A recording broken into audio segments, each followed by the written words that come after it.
सत साहिब। जब सतगुरु कबीर साहिब से लोग पूछते हैं कि साहिब ओम, सोहम, राम ये सब जो नाम हैं इनको भाव के साथ जाप करने से उस सार नाम की प्राप्ति होती है, और दूसरी तरफ आप कहते हैं कि जो अनुभव ज्ञान है केवल वही ज्ञान सत्य ज्ञान है। जो ओम सोहम राम है इनके द्वारा अनुभव ज्ञान की प्राप्ति होगी, लेकिन उस अनुभव ज्ञान को जानेंगे कैसे, जरा ये बताइए। तो कबीर साहब कहते हैं कि अनुभव ज्ञान की प्राप्ति तुम्हें तब होती है जब तुम्हारे अंदर की पहले दुविधा मिट जाए, जब तुम सत्य को जान लो, जब तुम ये जान लो कि वाचक ज्ञान क्या है, अर्थात अनुभव ज्ञान क्या है और वाचक ज्ञान क्या है, इन दोनों में भेद होता है। इन चीजों के बारे में जब तुम जान जाओगे उसके बाद ही वास्तव में अनुभव ज्ञान को ग्रहण कर पाओगे। और अनुभव ज्ञान ग्रहण करने से पहले आपके हृदय में सहजता आना परम आवश्यक है। जब सहजता आएगी उसके बाद ही आप अनुभव ज्ञान को प्राप्त कर सकते हो। जिस तरीके से आपके सामने अगर कुएं का जल है, कुएं के जल में आप अपना अगर चेहरा देखना चाहते हो, लेकिन अगर उस जल में तरंगे उठती रहेंगी तो क्या आप स्वयं का चेहरा देख पाओगे? लोग बोलते हैं नहीं। तो कबीर साहब बोले कि जब उसमें नहीं देख पाओगे, लेकिन उसमें तभी देख सकते हो जब सारी तरंगे शांत हो जाए। इसी तरह जब मन के अंदर शांत भाव हो और सहज भाव हो, और जब सहजता आ जाती है तभी उस अनुभव ज्ञान की अनुभूति होती है। जब तक सहजता नहीं आएगी अनुभव ज्ञान की अनुभूति नहीं होगी। और सहजता तब आएगी जब आपके मन से जो दुविधाएं हैं, दुविधा वो कारण है जिसके कारण मन के अंदर तरंगे उठ रही हैं, जिसके कारण आप असहज हो जाते हो। तो पहले उस दुविधा को दूर करना है, क्योंकि जिसके मन में दुविधा आ जाती है, एक तो वो दयावंत नहीं रहता, इसीलिए उसको त्याग देना चाहिए। उसको भूल कर भी कभी अपने पास ना बैठने दे। दुविधा से हमेशा दूर रहिए। मन में कभी दुविधा नहीं आनी चाहिए। साहिब कहते हैं दुविधा जाके मन बसे, दयावंत जीव नाही, कबीर त्यागो ताहि को, भूल देव जन बाहे। कि जिस प्रकार व्यक्ति बाकी सारी चीजों को त्याग देता है, उसके हाथ में अगर कोई चीज हो उस हाथ की चीज को वो छोड़ देता है, ठीक इसी प्रकार दुविधा को अपने मन से छोड़ दो। उसके बारे में विचार भी नहीं करना चाहिए कभी। साहिब कहते हैं हृदय माही आरसी, मुख देखा नहीं जाए, मुख तो तब ही देखिए दुविधा देई बहाए। कि आपके हृदय के अंदर, आरसी का अर्थ है दर्पण, आपके हृदय के अंदर दर्पण है, उसमें आप अपने आप को देखना चाहते हैं, अपने आत्म रूप को देखना चाहते हैं, लेकिन देख नहीं सकते हो। क्यों नहीं देख सकते हो? क्योंकि जिस प्रकार बाहर के दर्पण में आप अपना मुख देखना चाहें, लेकिन अगर दर्पण मैला हो तो क्या आपको चेहरा दिखाई देगा? नहीं दिखाई देगा। तो इसी प्रकार आपके मन के अंदर भी दुविधा रूपी मैल जम गया है। जब उस मैल को आप साफ कर दोगे तभी आपको अपने अंदर में उस आत्म तत्व का दीदार होगा। आप स्वयं का मुख तभी देख पाएंगे। कहने का अर्थ ये है कि हमारा जो स्वरूप है, जो निज स्वरूप है, उस आत्म रूप को हम शुद्ध मन से ही देख सकते हैं। यदि मन के अंदर जरा भी दुविधा है तो आप स्वयं का दीदार कभी नहीं कर पाएंगे। इसीलिए साहिब बार बार कहते हैं कामी तरे क्रोधी तरे, लोभी की गति होए, और सलिल भक्त संसार में तरत न देखा कोई। जिसके अंदर दुविधा है, डावाडोल है, ऐसा व्यक्ति हमने आज तक इस संसार से पार होता नहीं देखा है। लोग अलग अलग तरीके के पुराण पढ़ेंगे, ग्रंथ पढ़ेंगे, कोई कुछ पढ़ता है, कोई कुछ पढ़ता है। एक गुरु से ज्ञान लेंगे, फिर दूसरे के पास पहुंच जाएंगे। अब जब दो हो गए तो जाहिर सी बात है, जहां पर दो हो गए वहीं तो दुविधा है। दुविधा का अर्थ क्या है? दो विधा, यानी कि जहां पे दो विधाएं आपस में टकराएं वो दुविधा हो गई। अब दोनों में से आप किसको चुनेंगे, इसमें दुविधा हो गई। तो इसी को कहते हैं दुविधा। लोग अलग अलग जगह से चीजें सीखते हैं, पढ़ते हैं, लेकिन साहिब क्या कहते हैं? कबीर साहिब कहते हैं, पढ़ा गुना सीखा सभी, मिटी न संशय सूल, कहे कबीर कासे कहूं यह सब दुख का मूल। कि तुम्हारे दुखों का सबसे बड़ा कारण ही यही है कि आपने पढ़ लिया, और जिसने पढ़ लिया उसने उस पढ़े हुए को समझना शुरू कर दिया, उसको सीखना शुरू कर दिया, और उससे तुम्हारा संशय नहीं जाएगा। क्यों नहीं जाएगा? क्योंकि तुमने जो पढ़ा वो किसी और का अनुभव है, और वो अनुभव तुमने किया ही नहीं है। और जब तक तुमने कोई अनुभव किया ही नहीं है तो उसने जो भी कुछ कहा है उसमें आपको शंकाएं आ जाएंगी। उससे तुम्हारे संशय का जो सूल है, जो कांटा तुम्हारे हृदय में चुभा हुआ है, संशय रूपी, वो शंका का कांटा जब तक निकलेगा नहीं तब तक कोई लाभ नहीं है। और जिस प्रकार कांटा चुभने पर दुख देता है, कष्ट देता है, इसी तरह जितना भी आप शास्त्र, कुरान, पुराण, ग्रंथ, वेद कुछ भी पढ़ो या किसी और से ज्ञान पढ़ो, ये सब आपके दुख का कारण है। इसीलिए मार्गदर्शन लो, लेकिन आत्म अनुभव जरूर करना चाहिए। उसके लिए अपनी इस दुविधा को त्यागो। और इस दुविधा को त्यागने के लिए साहिब ने क्या बताया कि भाई जो पढ़ा है, गुणा है, सीखा है, इस सब को छोड़ दो। आपके मन में जो भी कुछ है, जितना ज्ञान आपने सुना है, सीखा है, उस सभी को छोड़ो, एक अच्छे गुरु की शरण में जाओ और फिर उसी के प्रति समर्पित हो जाओ। क्योंकि जब एक चीज आपके हृदय में डलेगी तभी कुछ फायदा होगा। अगर बीच में कभी इधर का सोचोगे, कभी उधर का सोचोगे तो दुविधा में हो जाओगे, और दुविधा में होते ही व्यक्ति फंस जाता है। यही तो काल का चक्र है। माया ऐसे ही तो फंसाती है दुविधा करके। अब जिस तरह आप देखिए आजकल क्या चल रहा है, आजकल अलग अलग पंथ हैं, अलग अलग गुरु हैं, अलग अलग ज्ञान हैं, अलग अलग नाम हैं। साहिब ने कहा था कि मैं आऊंगा, तो काल ने कहा कि आप आओगे, लेकिन आप ही का नाम लेकर इस संसार को भरमाने वाले मेरे 12 एजेंट आएंगे, 12 हमारे पंथ आएंगे, और 13वां पंथ फिर आप बेशक आ सकते हो। लेकिन 13वें पंथ के आने से पहले ही यहाँ पे इतने पंथ हो चुके हैं इस संसार में, लोगों को भरमाते भरमाते कि लोगों के मन में अब दुविधा आ गई। अब जब उन्हें सत्य ज्ञान भी दिया जाता है तो उनको ये समझ में नहीं आता कि ये सत्य ज्ञान है कि जो पहले लिया था वो सत्य ज्ञान है। तो हो गई ना दुविधा। अब बस ये दुविधा हो गई तो आदमी फंस गया और काल के चक्र में फंस जाता है वो। साहिब कहते हैं, चीटी चावल ले चली, बीच में मिल गई दार, कहें कबीर दो ना मिले, एक ले दूजी डार। कि जैसे चीटी चावल लेके जा रही है और बीच में उसको दाल मिल गई। अब उसने सोचा कि मैं एक काम करती हूं, ये चावल तो ले रखा है, ये दाल भी किसी तरीके से उठा लो। लेकिन क्या वो दाल को उठा सकती है? नहीं उठा पाएगी।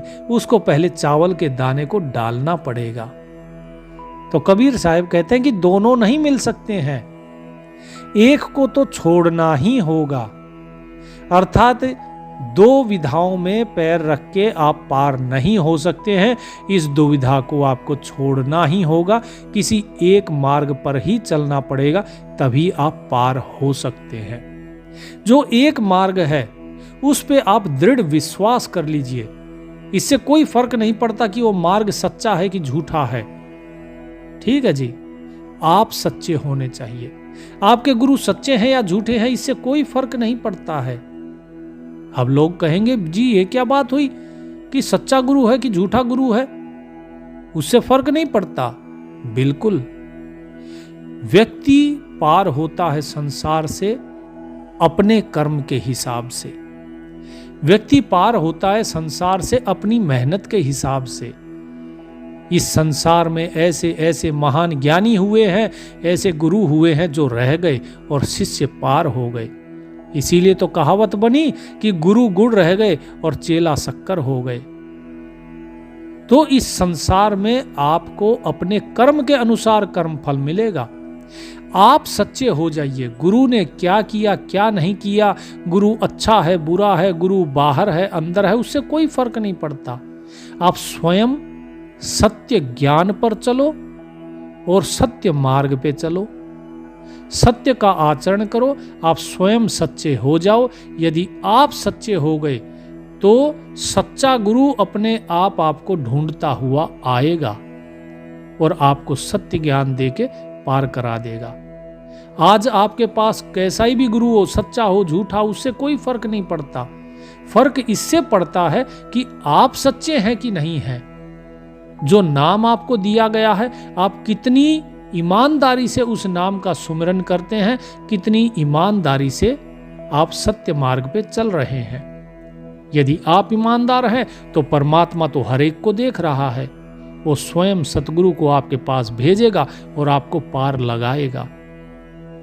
कितनी जगह साहिब जो हैं सतगुरु जी, कितनी जगह नहीं गए हैं बताओ, कहां कहां तक नहीं गए हैं।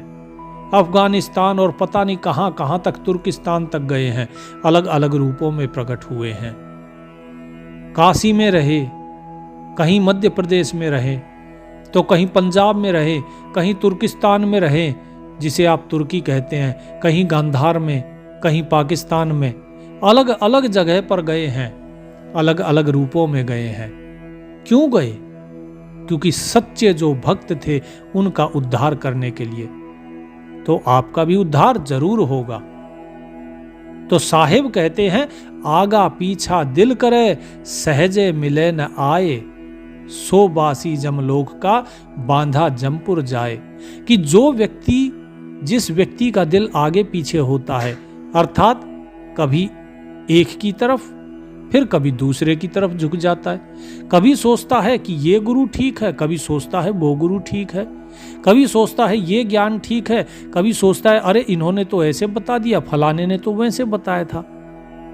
जो व्यक्ति इस तरह, जिसका मन डावाडोल होता है, आगे पीछे होता है जिसका दिल, जो सहज भाव में नहीं रहता, ऐसा व्यक्ति यमलोक का वासी होता है और ये काल उसे बांधकर, यमराज उसे बांधकर ले जाता है। साहिब कहते हैं कि सत्य नाम कड़वा लगे, मीठा लागे दाम, दुविधा में दो गए, माया मिली न राम। कि जो व्यक्ति धन के पीछे भागता है और ये सोचता है कि मैं धन भी कमाऊं, इस संसार को भी मैं अपने साथ में रखूं और मैं नाम जाप भी करता रहूं, तो साहिब कहते हैं ऐसा नहीं हो सकता। दुविधा में रहोगे तो ना माया मिलेगी ना राम मिलेगा। तो क्या कहा कि एक ले दूजी डार, वो चीटी वाली बात आ गई कि एक को छोड़ दो और दूसरे को पकड़ लो। या तो तुम माया को ही पकड़ लो, इस संसार में रह जाओ, और या फिर उस राम को पकड़ लो और इस माया को त्याग दो। यदि तुम्हें सतनाम कड़वा लगता है और दाम मीठा लगता है तो फिर तो यहीं फंस जाओगे। इसीलिए इसको छोड़ दो। तकत तकावत रह गया, सका न बेझी मार, सबे तीर खाली परा, चला कमाना डार। कि ये संसार के अंदर जो जीव है, ये एक शिकारी की तरह है और ये शिकारी अपना तीर चला रहा है। अब तीर किस पे चला रहा है, निशाना किस पे लगा रहा है? निशाना लगाना है इसको नाम पे, लेकिन ये चला किस पे रहा है तीर? ये निशाना लगा रहा है माया पे। कहीं धन पे निशाना लगा रहा है, कहीं स्त्री का निशाना लगा रहा है, कहीं पे ये अनेकों अनेक वासनाओं पे निशाना लगा रहा है। संसार के लौकिक पदार्थों को प्राप्त करने के लिए ये निशाना लगा रहा है। और फिर क्या रहा? ये देखता ही रह गया। ये देखता रहा कि मैंने जिस जिस पे निशाना लगाया ये सब तो यहीं पर धरा रह गया। मेरे सारे तीर खाली चले गए। क्यों चले गए? क्योंकि इसने जिस जिस चीज की संग्रह किया, चाहे वो जमीन हो, जायदाद हो, धन हो, स्त्री हो, पुत्र हो, परिवार हो, ये सब कुछ तो यहीं रह गया। मेरे तो सारे निशाने जो मैंने लगाए थे, सोचा था कि ये शिकार मेरा है, ये शिकार तो यहीं रह गया। मेरा ही कोई और शिकार करके लेकर जा रहा है और वो अपना कमान इसी संसार में डाल के और चल देता है। अर्थात अपने कर्मों का बोझा लाद के वो इस संसार से चला जाता है और देखता ही रह जाता कि ये क्या हुआ। समय पूरा हो जाता है, दुविधा में ही रह जाता है, मालिक को प्राप्त नहीं कर पाता। साहिब कहते हैं कि इस दुविधा को छोड़ो भाई। जब राज्य के अंदर एक राजा होता है तो ही उस राजा का राज चलता है और तो ही उस राज्य में सुख और शांति होती है। लेकिन यदि एक राज्य के अंदर दो राजा हो जाएं, तो क्या उस राज्य में सुख होगा? क्या उस राज्य में उन्नति होगी, विकास होगा? नहीं होगा।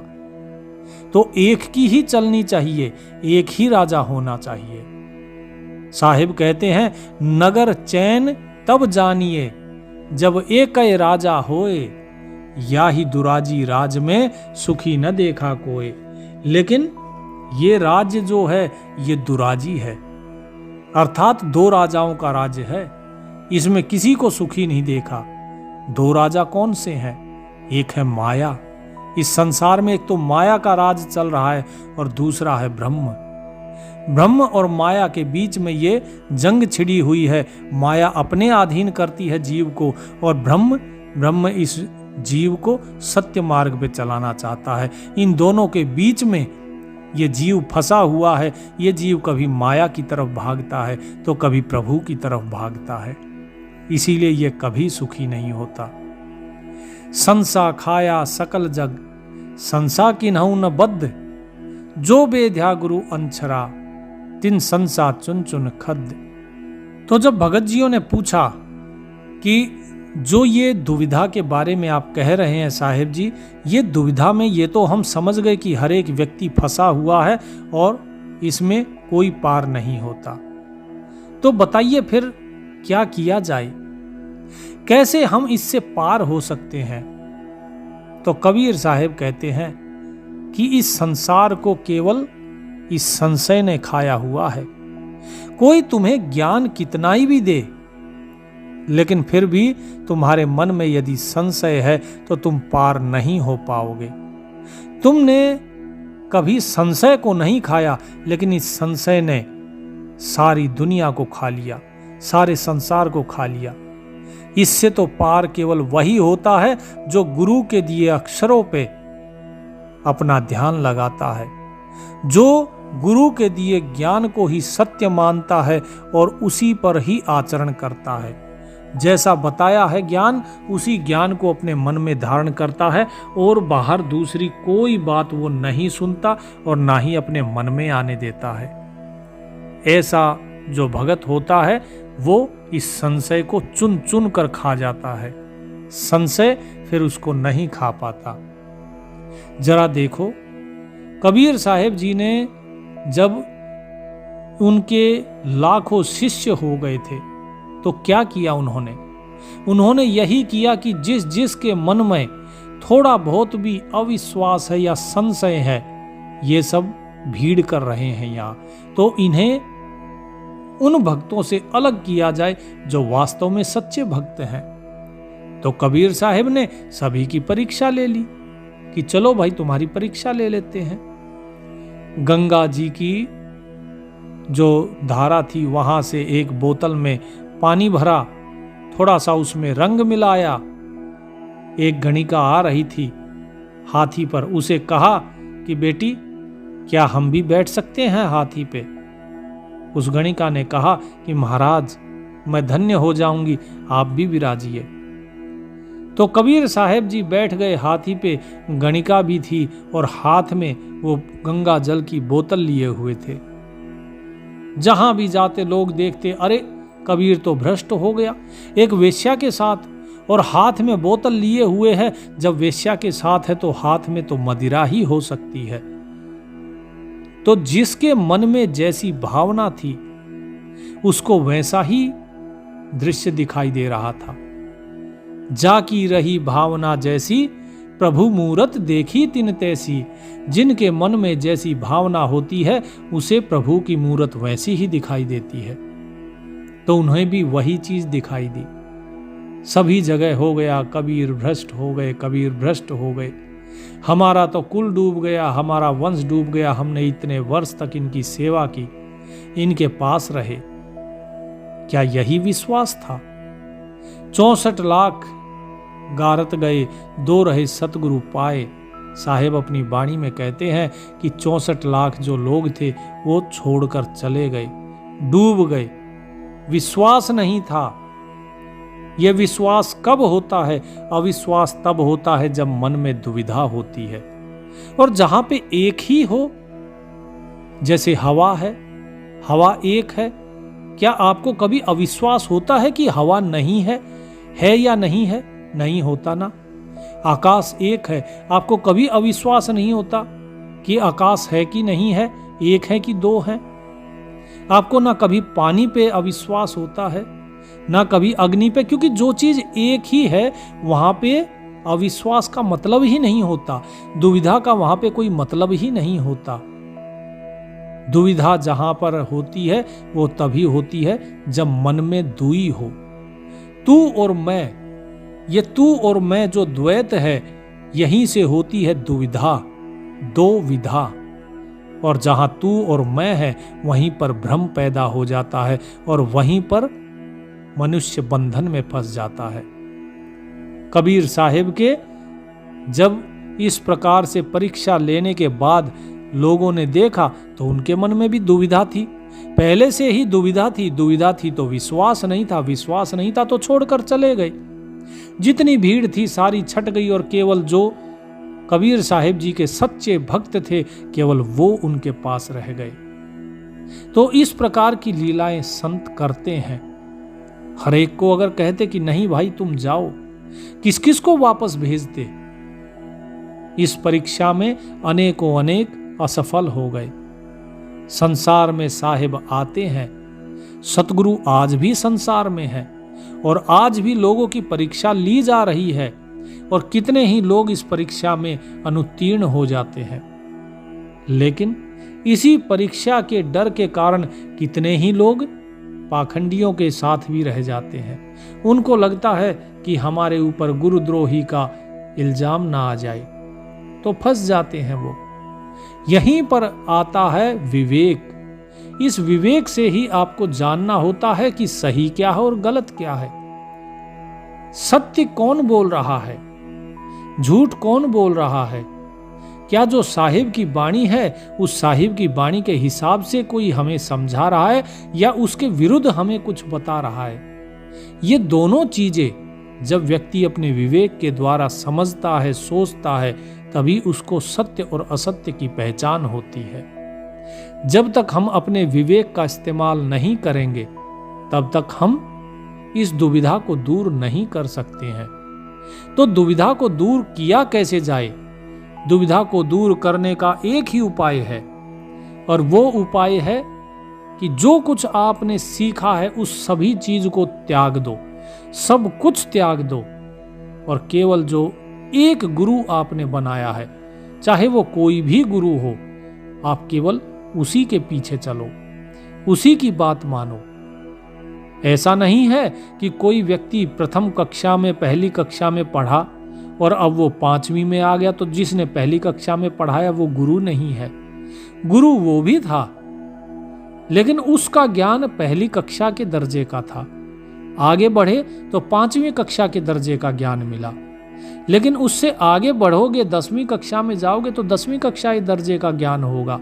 इसका अर्थात ये नहीं कि बाकी गुरु झूठे थे, नहीं, वो गुरु भी झूठे नहीं थे, लेकिन उन सभी का स्तर अलग अलग था।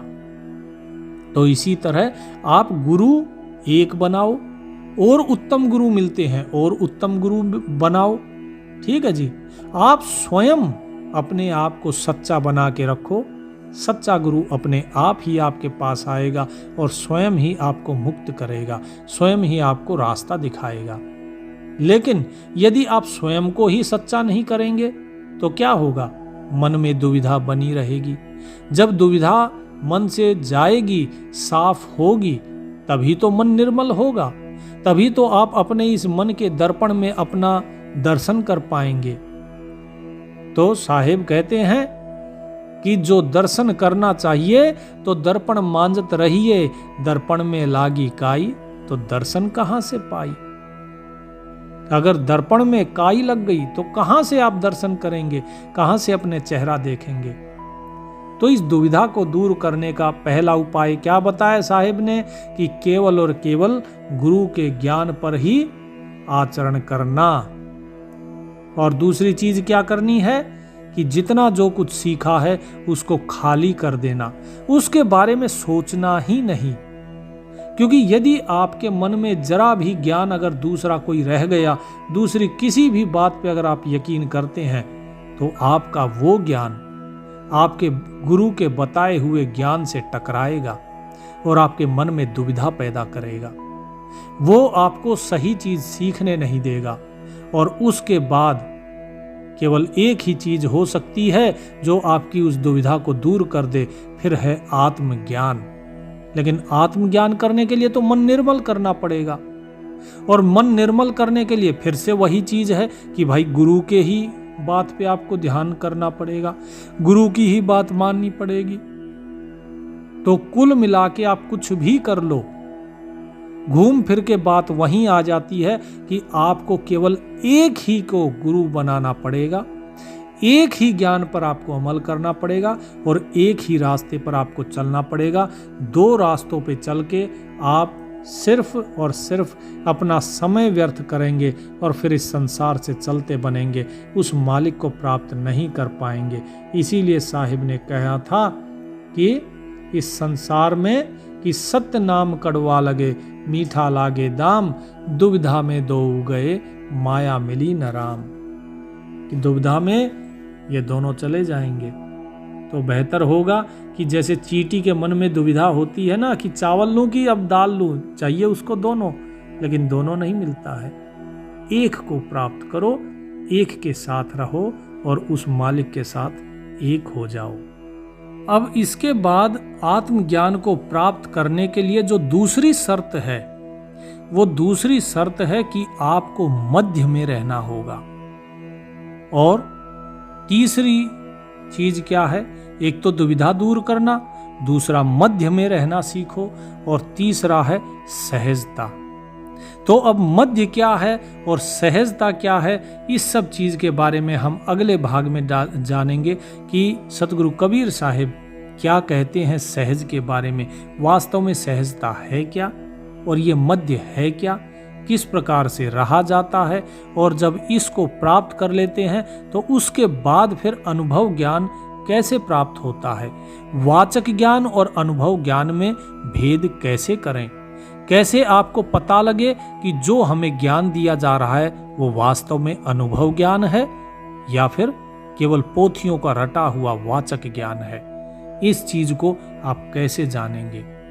तो ये सारा भेद, सारा खुलासा कबीर साहिब ने किया है, जो कि हम अगले भाग में जानेंगे। परमात्मा की कृपा आप सभी पर बरसती रहे। सत साहिब।